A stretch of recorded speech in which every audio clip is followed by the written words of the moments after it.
me dijo. Yo también tengo mis armas más poderosas que la dinamita, y son la palabra de Dios. Yo también busco justicia. Yo también amo la paz. Yo también odio la explotación. Yo también repudio el abuso. Yo también me molesto con las autoridades que abandonan a los pueblos. Pero para esto, me dijo, no tiene que ser con sangre, porque nuestra lucha es otra.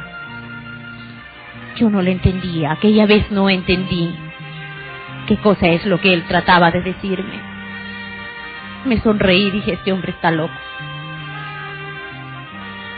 Y me pidió permiso para hablar un día, y le dije que me lo trajera escrito, y que si se salía una palabra de lo que él me traía escrito, yo lo iba a mandar fusilar en la plaza. Él tal vez pensó que yo iba a leer aquel escrito, pero no lo leí. Hice acompañar con 2 personas para que él pudiera hacer lo que estaba pidiendo. No sé por qué ese día, aquella vez, jamás había cedido en esto. Pero él, cuando salió y volteó, me dijo, yo sé que he sembrado en buen terreno. Y donde quiera que tú vayas, recuerda que hay una persona que está orando por ti, porque yo voy a orar por ti todos los días de mi vida. Nunca supe quién fue ese pastor. Aquel día lo recordaba claramente. No sé ni siquiera qué parte, qué texto bíblico compartió el pastor. Yo estaba con mis recuerdos y con mis luchas internas, porque algo que era poco común en mí se había armado como un nudo en mi garganta. Yo quería llorar y tenía muchos años que no lloraba, porque según yo solamente los cobardes lloraban. Luego, cuando él acabó la prédica, empezó a llamar.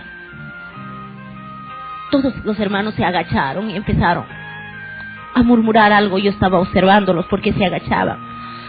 Él decía, no te vayas como has venido, no te vayas sin Jesús, nunca más volverás a ser igual. Algunos levantaban la mano y se paraban. Y yo decía, ¿para qué será esto? ¿Para qué se paran? Yo estaba observando así, un poco agachada a todos, cuando en un momento el pastor volteó hacia mí y me miró fijamente y me dijo, hay que ser valientes para aceptar a Jesús como el Señor de su vida. Y me paré como un resorte y le dije, lo que menos he sido en mi vida es ser cobarde. Ni siquiera sabía lo que estaba haciendo. Luego, cuando quería retirarme, una hermana se acercó y me dijo, queremos su nombre porque hoy día usted ha aceptado a Jesús como el Señor de su vida. Yo me reí y le dije, no, yo he respondido a un reto que el pastor lanzó hacia mí. Y no era el pastor, era mi Jesús que ya me estaba buscando. Era mi Jesús que hace años ya me estaba buscando. Quiero que sepan también que en el movimiento había una chica que siempre andaba con una Biblia. En los momentos que estábamos descansando, ella estaba leyendo una Biblia. Y un día yo la llamé y le dije, Chela, ven, ¿por qué lees tanto tú ese libro? Y me dijo, aquí hay muchas verdades. Aquí hay un mandamiento principal que dice, la paga del pecado es la muerte. Quien pecara debe morir. También dice que nosotros somos hijos de un Dios, de Jehová de los ejércitos, que es guerrero y que Él comanda ejércitos, que levanta ejércitos contra la maldad, contra el abuso y contra el pecado. También dice que nosotros somos sus hijos, sus embajadores, y que en el nombre de Él podemos hacer cumplir sus mandamientos. Erradamente, ella había interpretado la Biblia a su manera y creía que ella podía matar. Creía que ella podía ser juez y parte, sentenciar y ajusticiar a los seres humanos, cuando la justicia es únicamente de Dios, cuando la venganza es únicamente de Dios. Yo recuerdo una vez que cuando estábamos en Huancapi, ella había muerto.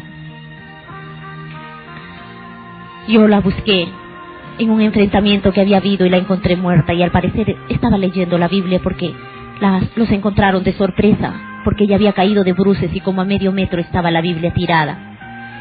Yo tomé la Biblia aquella vez, no por lo que significaba la Biblia para mí entonces, sino porque era un recuerdo de Chela, de una combatiente compañera, y que ella siempre andaba con eso. Aquella vez yo tomé aquella Biblia y me la llevé como un recuerdo a Lima. Cuando yo salí de la iglesia, no quise ir en taxi a mi casa, le pedí a mi cuñado que se volviera en taxi, que yo quería caminar. Hay como 30 cuadras a mi casa de la avenida Javier Prado, y empecé a caminar. Me fui caminando y pensando, mi vida entera como una película empezó a pasar por mi mente.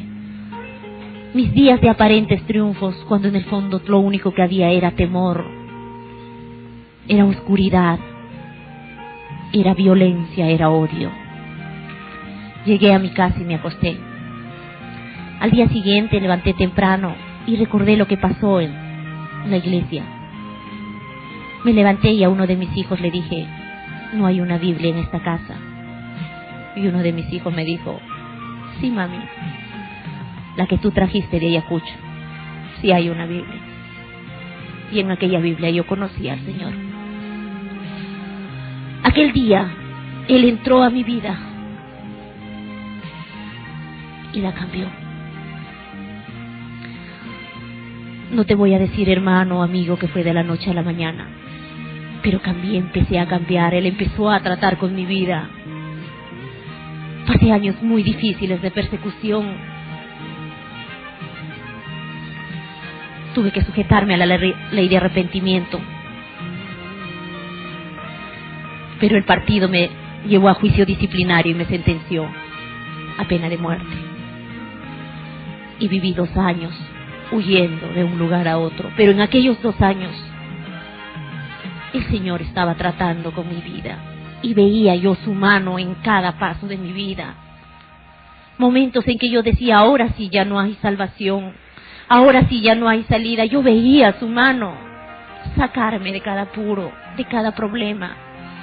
Vi cómo Él empezó a suplir todas mis necesidades. Empecé a vivir por fe. Pero cada día, en este corazón duro, empezó a abrirse el amor. Empecé a amar a mis hermanos. Empecé a entender. Empecé a ser consciente de lo que había hecho. Y todos los días le clamaba perdón. Todos los días le decía, habrá algún día para mí perdón de tu parte. Porque ustedes tienen que imaginar que con el cargo donde llegué yo, no es una vida la que debo, pero una vida marcó mucho, y el diablo me atacó mucho en la época que yo estaba buscando del Señor. Había un capitán de la Marina que era muy abusivo en Ayacucho. Hizo muchos destrozos y yo lo anduve buscando muchísimo tiempo. Hasta que un día lo trajeron a mi presencia. Lo habían golpeado, lo habían maltratado.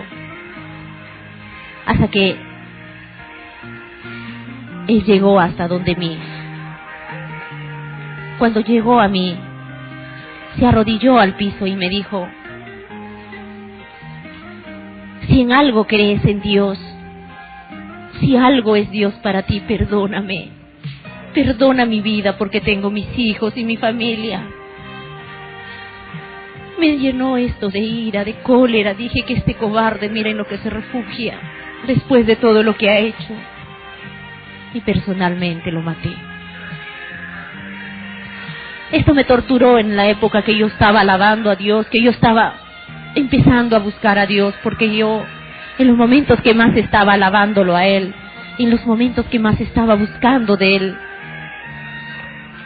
yo escuchaba algo una voz que me decía, tú en mi nombre no has perdonado, no eres digna de mí, y no era mi Dios, porque mi Dios ya me había perdonado.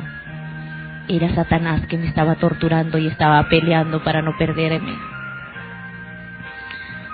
Me sumía en unas crisis de tristeza, de dolor, de arrepentimiento. Pero así, Mi Señor me fue ayudando cada día y me fue sacando cada día, hasta que ahora soy una mujer muy feliz. Aquel hombre que me casé en aquella época ha vuelto a mí. Estamos tratando de reorganizar nuestro hogar. Él también está aprendiendo a amar. También el Señor a su manera está obrando con él. Yo dejo a mi Dios esta carga en sus manos para que Él acabe a tratar con él y podamos juntos servir a nuestro Dios.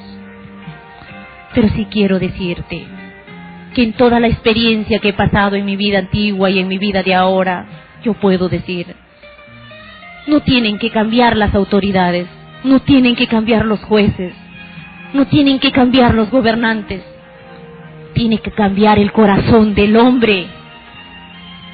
El corazón del hombre tiene que llenarse del amor de Dios para que tengamos una sociedad digna de vivir, para que seamos un pueblo con altura, para que seamos seres humanos viviendo realmente como humanos y no como fieras, llenos de egoísmo, de odio, de violencia. Tenemos que llenarnos del amor de Dios y para Él nada, ni nadie es imposible.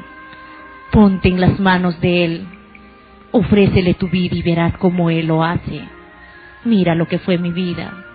Yo era una fanática sectaria, dogmatizada, y ahora amo a mi Señor con todas mis fuerzas, con toda mi alma, que ni el resto de mi vida alcanzará para yo agradecerle y servirle lo que Él ha hecho conmigo. Ahora estoy tratando de vivir. Me parece un sueño la vida que tengo. Mis hijos son felices, a un paso de ser profesionales. Mi esposo está luchando por cambiar porque el Señor recién está tratando con su vida. Pero recibo amor de aquel hombre duro, violento, ebrio casi siempre. Ahora recibo amor, buen trato, cariño, por el testimonio que uno mismo da, por el amor que uno mismo le da. Quería compartir esto con ustedes para que sepan cuán grande es mi Dios. Que Dios los bendiga, amados hermanos y querido pueblo de Tacna. Que Dios los bendiga, queridos amigos y hermanos del pueblo de Tacna. Soy Rosemary Guamá. Quiero continuar con mi testimonio. Quiero hacer llegar a ti la forma en que nuestro Señor, mi Dios, fue tratando con mi vida desde el día que lo conocí, para llegar a una conclusión que tú estarás de acuerdo conmigo a la final. Compartí con ustedes la manera en que yo por primera vez fui a un culto. En aquel culto yo acepté un reto, respondí a un reto. Aquel día me fui a mi casa, dormí y al día siguiente pedí una Biblia.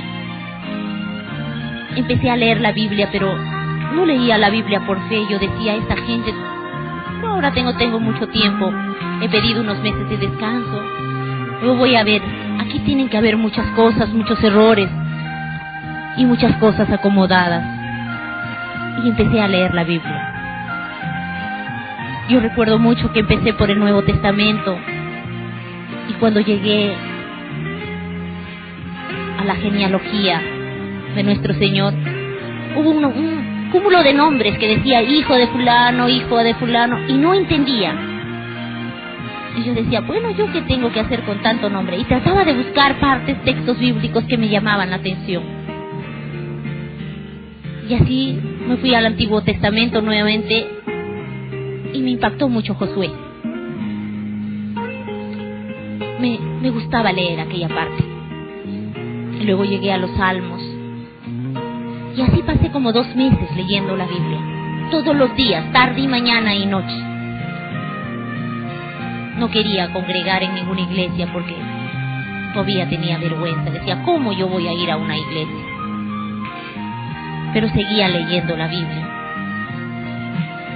Hasta que empecé, fue como que me dio el Señor un tiempo para yo aprender a conocerlo un poco más. Empecé a perder mis temores y empecé a congregar. Me sentaba en la última fila y trataba de salir antes.